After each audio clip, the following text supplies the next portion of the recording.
ভাই 50 minute finishing time.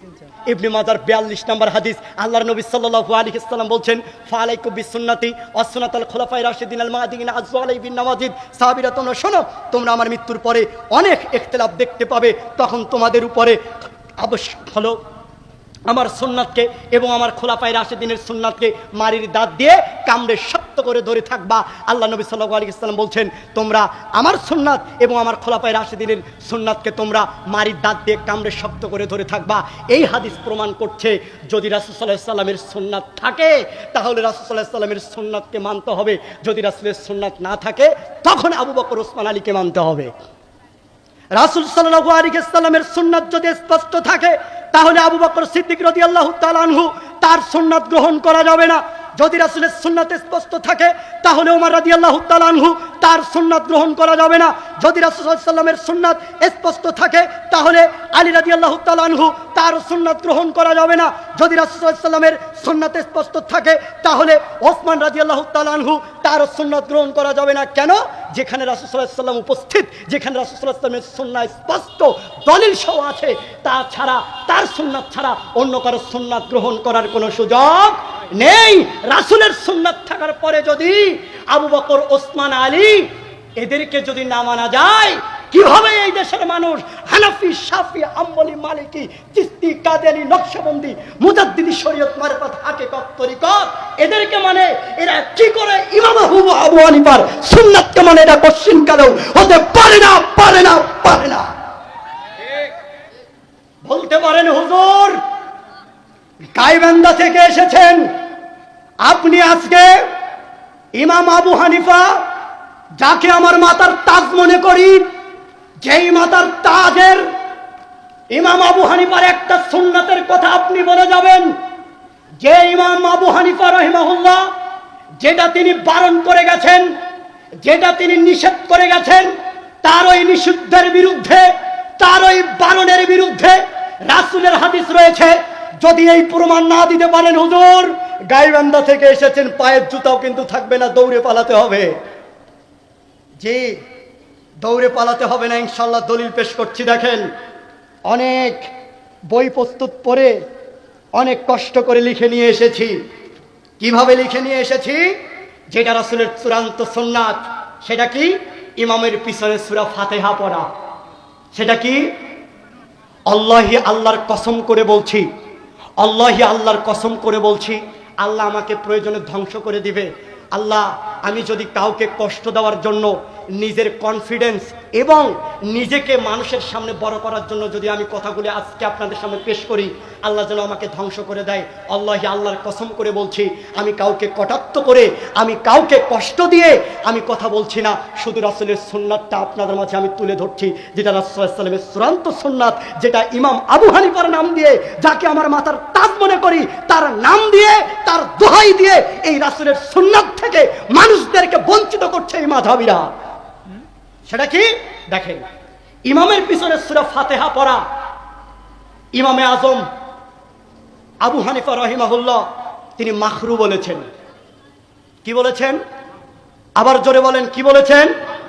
ইমামে আজম আবু হানিফা তিনি ইমামের পিছনে সূরা ফাতিহা পড়া কি বলেছেন? মাকরু বলেছেন। এটা হলো ইমাম আবু হানিফা রাহিমাহুল্লাহর কথা।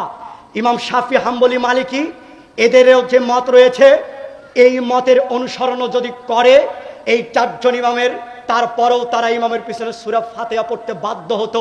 কিন্তু এই চারজনের কথা একজনকেও তারা মানে না, কিন্তু এইটাকেই প্রাধান্য দিচ্ছে।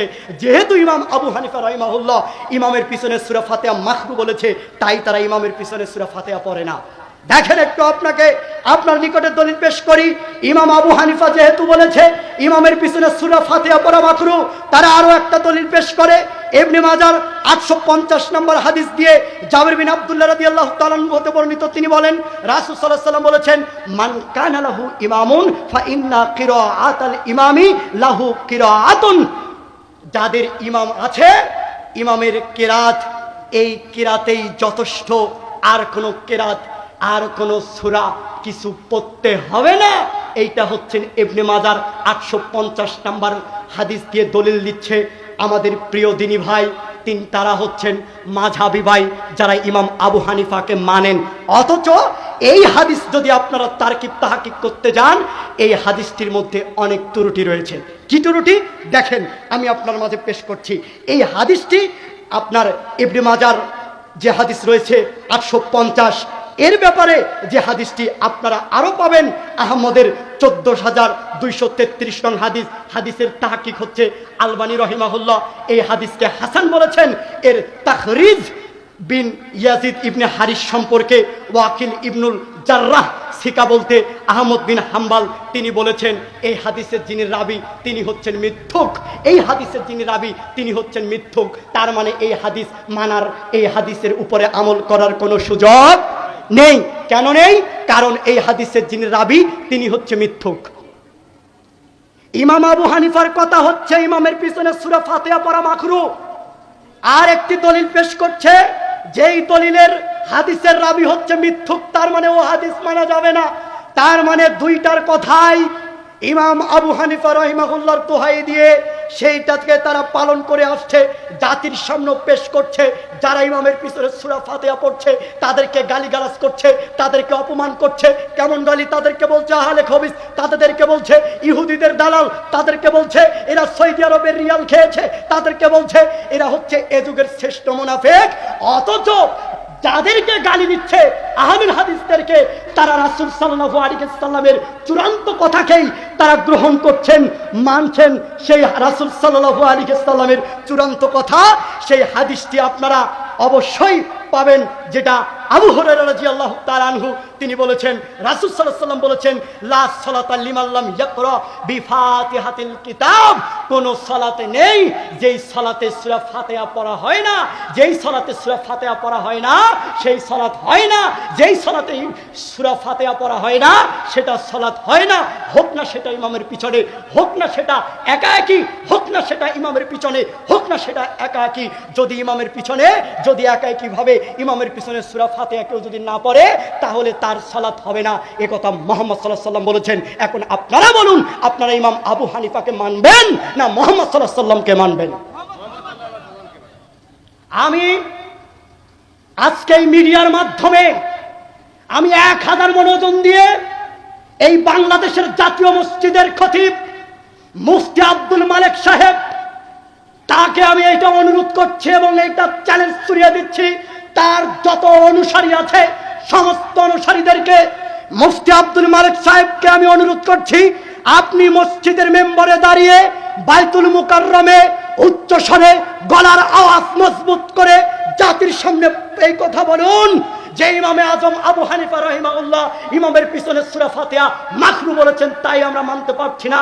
এই কথা আপনি বলতেই হবে। যদি না বলেন তাহলে আপনি ইমাম আবু হানিফাকে অপমান করছেন।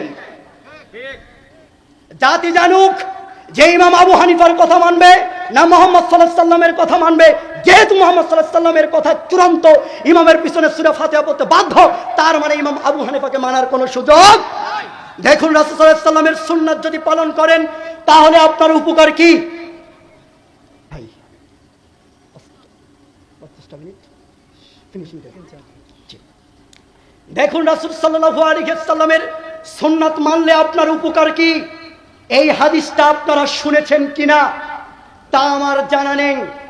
রাসূল সাল্লাল্লাহু আলাইহি ওয়াসাল্লামের সুন্নাত মানলে উপকার কি তার একটি হাদিস আপনাদের নিকটে পেশ করছি। রাসূল সাল্লাল্লাহু আলাইহি ওয়াসাল্লাম বলছেন, ইন্না মিন ওরাইকুম আইয়ামিস সাবরি, শোনো সাহাবীরা, তোমাদের সামনে রয়েছে অনেক ধৈর্যের সময়, তোমাদের সামনে রয়েছে অনেক ধৈর্য ধারণ করার সময়। সেটা কি? তোমরা অনেক ধৈর্য ধারণ করার তোমার সামনে রয়েছে, ধৈর্য ধারণ করতে হবে। তোমরা যদি সুন্নাত পালন করতে যাও তাহলে তোমাদের উপরে অনেক অত্যাচার জুলুম চাপিয়ে দেওয়া হবে। তোমরা যদি সুন্নাত পালন করতে যাও কোন মসজিদে তাহলে তোমাদেরকে মসজিদ থেকে তাড়িয়ে দিবে। যদি তুমি সুন্নাত পালন করো তাহলে তোমাকে মসজিদ থেকে তাড়িয়ে দিবে। যদি তুমি সুন্নাত পালন করো তাহলে তোমাকে মিথ্যা অপবাদ দিয়ে মসজিদ থেকে বের করে দিবে। তারা বলবে আমাদের মসজিদে তুমি সালাত আদায় করতে আসতে পারবে না, তুমি অন্য কোনো মসজিদে গিয়ে সালাত আদায় করো, রাসূলের সুন্নাত পালন করতে গিয়ে অনেক জুলুম অত্যাচার আসবে, যেটা এই দেশের মাটিতে রাসূলের সুন্নাত পালন করতে এইটা তো অনেক কঠিন ব্যাপার। শুধু সুন্নাত পালন করাটাই এটাই কঠিন নয়, বলাও কঠিন, যেটা বলতে গিয়ে শাইখ আব্দুর রাজ্জাক বিন ইউসুফ হাফেজাহুল্লাহকে সিলেটের মাটিতে 500 কোটি টাকার মামলা দিয়েছো, আল্লাহর মামলা দিয়েছিল এই দেশের পেতাতিরা। রাসূল সাল্লাল্লাহু আলাইহি ওয়াসাল্লামের চূড়ান্ত সুন্নাত যেটা ছিল, যেটা মানতে বলেছেন, যেই সুন্নাত পালন করলে মানুষ অনেক নেকি পাবে, সেটাই আল্লাহর নবী বলেছেন। ও সাহাবীরা শোনো, তোমাদের সামনে রয়েছে ধৈর্য ধারণ করার সময়। শোনো সাহাবীরা, তোমরা যদি সালাত আদায় করতে যাও রাসূলের সুন্নাত অনুসারে, তাহলে তোমাকে মসজিদ থেকে বের করে দিবে, মসজিদ থেকে তাড়িয়ে দিবে, তোমার উপরে অনেক অত্যাচার করা হবে। যদি এই কঠিন সময়ে, এই কঠিন দিনে যদি তোমরা রাসূলের সুন্নাতকে যদি তোমরা আঁকড়ে ধরে থাকতে পারো, তাহলে তোমাদের মধ্যকার 50 জন ব্যক্তি শহীদদের মর্যাদা পাবে।